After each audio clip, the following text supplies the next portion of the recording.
Simba nao kutoka hewani mara baada ya wazee wa Yanga na wanachama wa Young Africans takriban mikoa kadhaa kuweza kutoka hadharani na kuzungumzia kuhusiana na sakata la Kariakoo Derby. Wazee wa Simba nao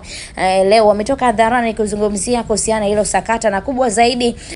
wakionyesha kuchukizwa na kauli za kumdhihaki rais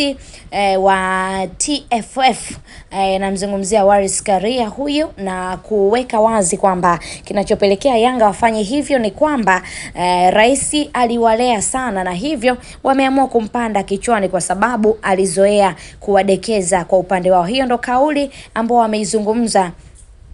wanachama ama wazee wa Simba mara baada ya kuitisha mkutano na waandishi wa habari, kubwa zaidi na wenyewe kutoa yako ya moyoni kuhusiana na kile ambacho kinaendelea cha Kariakoo Derby, na wao wamesema wanaheshimu mamlaka,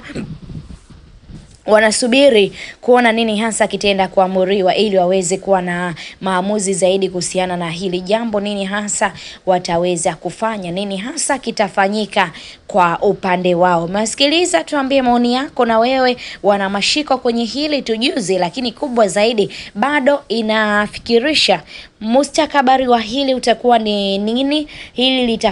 litafikia hadi wapi, hatua gani itafikia kwenye hili sakata ambalo linaweza kuendelea. Maoni yako ni muhimu, lakini kubwa tu usiache kusubscribe katika YouTube channel yetu ya Mtanange TV.